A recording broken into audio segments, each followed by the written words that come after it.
এই নাও তোমার চা। তুমি আবার বসে বসে এখানে টেনশন করছো? স্বর্ণ, তুমি সবসময় এরকম উল্টো পাল্টা চিন্তা ভাবনা কেন করো? স্বর্ণ, বলছি স্কুলের চাকরিটা গেছে তো কি হয়েছে, তুমি টিউশন পড়ানো শুরু করে দাও না। আরে টিউশন পড়াও বললেই হলো নাকি? টিউশন পড়ানোর জন্য একটা কোচিং সেন্টার ভাড়া নিতে হবে। এখন একটা কোচিং সেন্টারে মাস গেলে ভাড়া অন্তত 16 থেকে 17,000 টাকা। এত টাকা আমি কোথায় পাবো? তাহলে ঘরে পড়াও। আরে আসবে না, বাড়িতে পড়ালেই আসবে না। আরে তুমি সবসময় নেগেটিভ কেন ভাবো? কই আমাদের সময় তো এরকম ছিল না, আমরা তো সবসময় বাড়িতেই পড়তে যেতাম।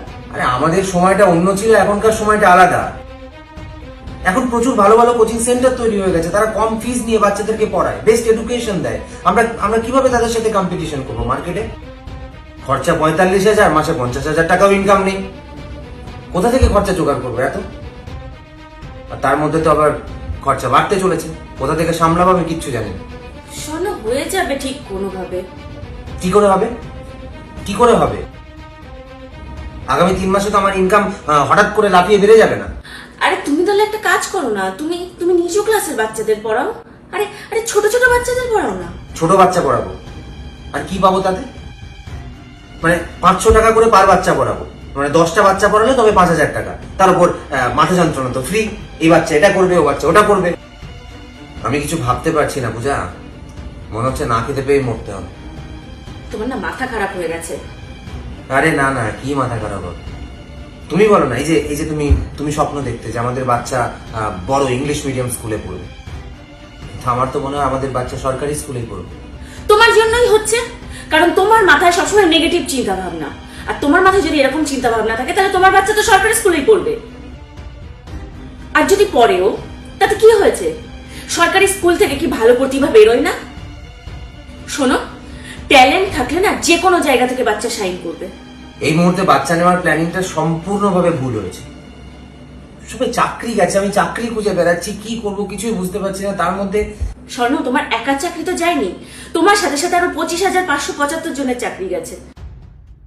ব্যবস্থা একটা ঠিকই হবে। আর আর তুমি তো নিজের যোগ্যতায় চাকরি পেয়েছিলে, তাহলে তোমার এত ভয় কিসের? তুমি একটু ওয়েট করো না, দেখো না অন্য কোথাও চেষ্টা করো না। হ্যাঁ, অপেক্ষাই তো করছি, বাড়িতে চুপচাপ বসে আছি। ব্যাংকে যা জমানো টাকা ছিল সেগুলো সব শেষ হয়ে আসছে। আগামী মাসে কিভাবে সংসার চালাবো আমি সত্যি জানি না পূজা। আর যাই হোক, এইভাবে ঘরে বসে থাকলে অন্তত সংসার চলবে না, যে কোনো একটা ব্যবস্থা করতে হবে। তোমাকে তো বলছি তুমি টিউশন করো। শোনো, বলাটা না খুব ইজি, লেকচার দেওয়াটা খুব ইজি। যার সাথে হয় সেই সামলায়, সেই বোঝে।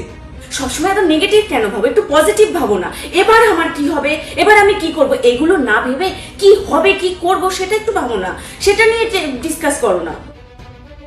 যত তুমি এরকম ভাবে বসে বসে ভাববে আমার কি হবে আর বোধহয় আমি পারবো না, তত জীবন তোমাকে এরকম নেগেটিভ দিকে নিয়ে যাবে। স্বর্ণ, এই পরিস্থিতিটা সামলে নেওয়ার একটা জেদ তৈরি করতে হবে, মনের মধ্যে আত্মবিশ্বাস আনতে হবে। তাহলে দেখবে কোনো না কোনো একটা রাস্তা ঠিক বেরিয়ে গেছে।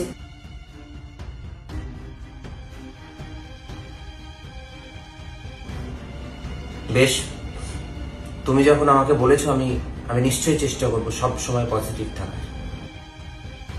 ঠিকই তো, আমাকে কনফিডেন্ট থাকতে হবে। আমি নিজের ওপর থেকে আত্মবিশ্বাসটাই হারিয়ে ফেলছিলাম। তুমি আমাকে সেই আত্মবিশ্বাসটা ফিরিয়ে আনতে সাহায্য করলে। আমি তোমাকে কথা দিচ্ছি, আমি আমাদের বাচ্চার ভবিষ্যৎ খারাপ হতে দেব না। তুমি যেমনটা স্বপ্ন দেখেছো তেমনটা আমি করে দেখাবো। তুমি আমার সঙ্গে থাকবে তো? নিশ্চয়ই থাকবো। চাটা খেয়ে নাও। Thank you.